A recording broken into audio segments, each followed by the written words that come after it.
بسم اللہ الرحمن الرحیم نحمده ونصلی ونسلم علی رسولہ الکریم وعلی آلہ الطیبین واصحابہ الطاہرین اما بعد۔ حضرت گرامی، تکبر کے نقصانات اور عاجزی کے فوائد بیان کر رہے تھے۔ اللہ تبارک و تعالی اپنے بندوں کی چند صفات کو بیان کرتا ہے جن کے بارے میں فرماتا ہے وعباد الرحمن، رحمان کے بندے۔ واضح ہے اللہ تعالیٰ ان بندوں کی نسبت اپنی طرف کر رہا ہے، تو جو رحمان کے بندے ہوتے ہیں وہ خوبیوں کے حامل ہوتے ہیں، اللہ کے ہاں ان کا مقام و مرتبہ ہوتا ہے۔ تو اللہ تعالیٰ ان کی صفات بیان کرتا ہے، انہیں میں سے یہ ہے کہ یمشون علی الارض ہونا، کہ جب زمین پر چلتے ہیں تو ان کے اندر جو ہے وہ بڑی عاجزی ہوتی ہے، بڑی عاجزی کے ساتھ جو ہے، کبریائی کے ساتھ نہیں بلکہ عاجزی و انکساری کے ساتھ چلتے ہیں۔ عاجزی کے بہت سارے فوائد ہیں، بہت ساری برکات ہیں۔ تکبر کے نقصانات تو خیر بہت زیادہ ہیں۔ عاجزی کے فوائد میں سے حضرت عائشہ صدیقہ رضی اللہ تعالی عنہا جو ہم سب کی ماں ہیں، فرماتی ہے کہ لوگوں تم بڑی اہم ترین عبادت سے غافل رہتے ہو۔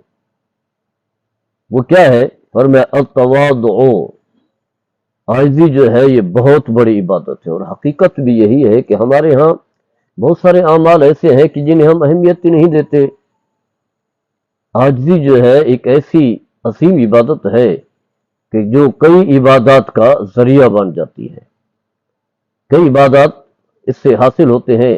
عاجزی کرنے والا جو ہے ہر ایک شخص جو ہے خندہ پیشانی سے ملتا ہے۔ تو عاجزی اختیار کرنے کا فائدہ یہ ملا کہ اس کے اندر جو ہے ایک اور نیکی شامل ہو گئی، خندہ پیشانی سے ملنا۔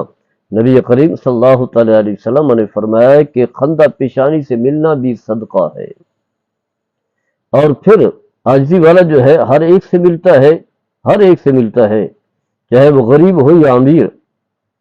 تو غریب لوگ تو ایسے ہوتے ہیں کہ ان کے قرب میں بیٹھنے والے شخص جو ہے ایسی ہے گویا کہ وہ اللہ کی رحمت کے سائے میں بیٹھا ہوا ہے، کیونکہ اللہ تبارک و تعالیٰ کو جو ہے مسکین لوگ جو ہے پسند ہے، غریب لوگ پسند ہے۔ خود نبی کریم صلی اللہ تعالی علیہ وسلم کی بارگاہ میں جو ہے غربا بیٹھا کرتے تھے۔ اس لیے تو جو کفار ہیں، جو بڑے کفاروں کے بڑے بڑے سردار ہوتے تھے، جو قریش مکہ تھے،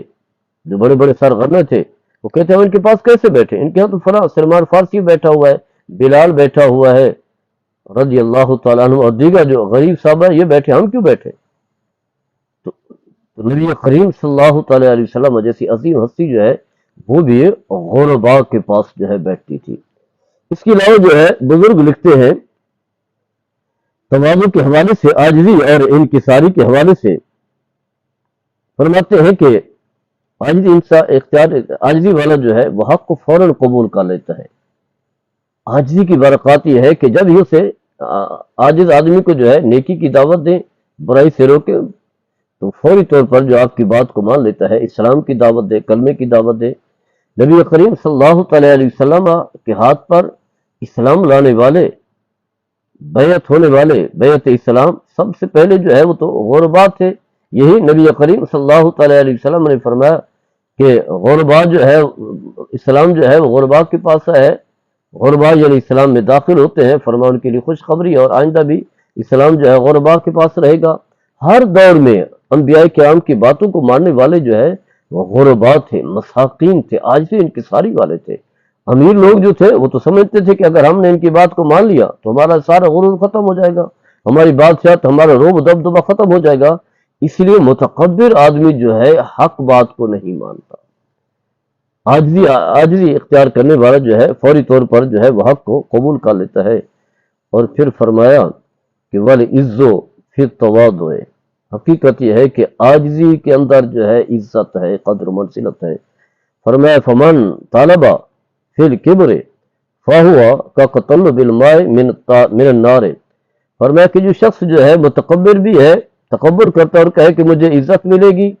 میں متکبر ہوں، مجھے عزت ملے گی، جیسا کہ ہمارے لوگ یہ سمجھتے ہیں، عجیب سا لباس پہن کر کے، بڑی بڑی گاڑیوں میں بیٹھ کر کے، عجیب طریقے سے ملازم پیچھے آگے پیچھے لے کر کے پھر رہے ہوتے ہیں، اور گاڑیوں کے دروازے کھول رہے ہوتے ہیں، اور ایسے پروٹوکول کے ساتھ نکلتے ہیں، وہ سمجھتے ہیں کہ شاید اس میں ہمیں عزت ملے گی، تو فرمایا کہ تکبر کے اندر عزت تلاش کرنے والا ایسے ہے جیسے آگ کے اندر جو ہے پانی تلاش کرے، تو پانی آگ سے کہاں ملے گا؟ کیونکہ یہ تو ایک دوسرے کے دشمن ہے، آگ پانی کی دشمن ہے، پانی آگ کا دشمن ہے، ایک دوسرے کے دشمن ہے، ان کے اندر جو ہے وہ تضاد ہے، تو متضاد چیزیں تو ایک دوسرے کے ہاں تو جمع نہیں ہوتی۔ تو فرمایا جس طرح آگ سے پانی کو حاصل کرنا جو ہے ناممکن ہے، فرمایا اسی طرح جو متکبر ہے اس کے قریب عزت جو ہے اس کے قریب تک بھی نہیں بھٹکتی۔ اور اس کے علاوہ جو ہے علماء نے یہ بھی لکھا ہے کہ متکبر آدمی جو ہے وہ حق کو جو ہے انکار کرتا ہے، انہیں حقیر سمجھتا ہے، اور اسی طرح جو ہے وہ کیا ہے، مخلوق کے خدا کو بھی حقیر سمجھتا ہے، یعنی حق کو جو ہے اس کا انکار کرتا ہے، اسے کوئی اہمیت کوئی وقت نہیں دیتا، اور مخلوق کے خدا کو جو ہے حقیر سمجھ رہا ہوتا ہے۔ لوگ ملنا چاہتے ہیں، ایسے پیچھے ملازمین پھر رہے ہوتے ہیں، پیچھے جو ہے وہ دھکیل رہے ہوتے ہیں، لیکن انہیں اس بات کا احساس نہیں ہے کہ انہی کے اندر جو ہے اللہ جو ہے انہی کے قرب جو ہے ملے گا، انہیں اہمیت دینے میں، انہیں عزت دینے میں جو ہے اللہ بھی ملے گا اور اللہ تعالیٰ عزت بھی دے گا۔ نبی کریم صلی اللہ تعالیٰ علیہ وسلم نے فرمایا من جرہ ثوبہ خوی اللہ لم ينظر اللہ الہ یوم القیامت۔ عام طور پر ہمارے ہاں لوگ جو ہے بڑا عجیب سا لباس پہن کر، تکبر والا لباس پہن کر کے جب باہر نکلتے ہیں تو ان کے اندر جو ہے بڑا تکبر ہوتا ہے۔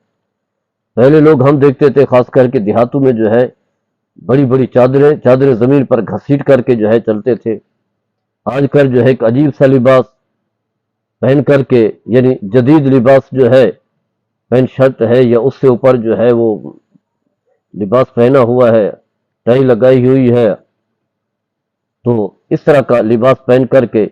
فرمایا کہ جو شخص جو ہے تکبر کے ساتھ جو ہے چلتا ہے تو فرمایا قیامت کے دن اللہ تعالیٰ اس کی طرف جو ہے نظر اٹھا کر کے نہیں دیکھے گا۔ اب یہ دیکھیں کتنی سخت وعید ہے۔ اللہ تبارک و تعالیٰ جیسی عظیم ذات جو دنیا میں بھی رحیم ہے، آخرت میں بھی اس کی رحمت ہوگی،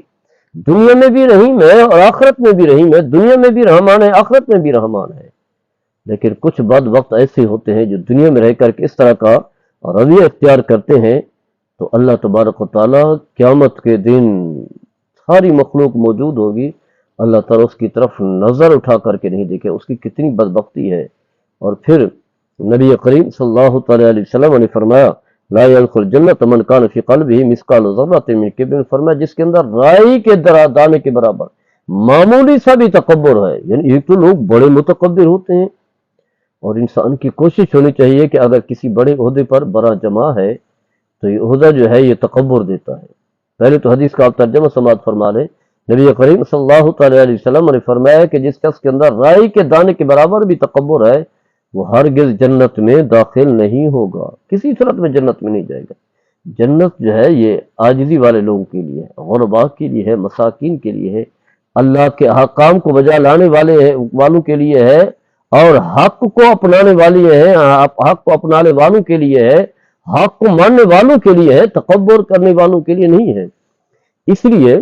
اگر کسی شخص کو کوئی عہدہ مل جائے، عہدہ لینا کوئی حرج نہیں ہے، اگر عہدے کا جو ہے انسان حق ادا کرے، اگر کوئی عہدہ مل گیا ہے تو کوشش ہو، کیونکہ جب انسان بڑی کرسی پر بیٹھتا ہے اور کئی ملازم ہوتے ہیں جو تعریف و توصیف کر رہے ہوتے ہیں، بلا وجہ جو اس کی تعریف کر رہے ہوتے ہیں، ایسے باتیں کر رہے ہوتے ہیں کہ شاید یہ کوئی انسان نہیں ہے، یہ کوئی خدا ہے، یہ کوئی فرعون ہے، تو کوشش کرے ایسے لوگوں کی باتوں نہ سنیں، انہیں اہمیت نہ دے، اور پھر جو ہے جب آپ اپنی ذمہ داری پوری کریں، جب تک آپ نے کرسی پر بیٹھنے والے لوگوں کے مسائل سننے کے لیے سنیں، اس کے بعد کسی غریب کے پاس چلے جائیں تاکہ وہ جو تکبر کے اثرات ہیں وہ ختم ہو جائیں۔ وہ جو ذہن میں جو لوگوں نے تعریفیں کی ہیں، لوگ آ رہے ہیں آپ نے مسائل بیان کر رہے ہیں اور آپ کرسی پر بڑا جمع ہے، تو اس طرح کی جو ہے تکبر کی وجہ سے اس کے اثرات ختم کرنے کے لیے کسی غریب کے پاس جو ہے چلے جائیں، کسی جھونپڑی میں رہنے والے شخص کے پاس چلے جائیں، کسی بیمار کے پاس چلے جائیں، تب جو ہے آپ کو پھر احساس ہوگا، آپ کے اندر عاجزی آئے گی، آپ جھکتے چلے جائیں گے۔ وہ بڑی بڑی کرسیاں بھی جو ہے آپ کے اندر تکبر نہیں لائیں گی، ورنہ تکبر آئے گا اور تکبر آپ کو تباہ کر کے رکھ دے گا۔ اسے ہم آگے بھی چل کر کے اس موضوع سے متعلق گفتگو کریں گے۔ اللہ تعالیٰ ہم سب کو عمل کرنے کی توفیق عطا فرمائے۔ وما علینا الا البلاغ۔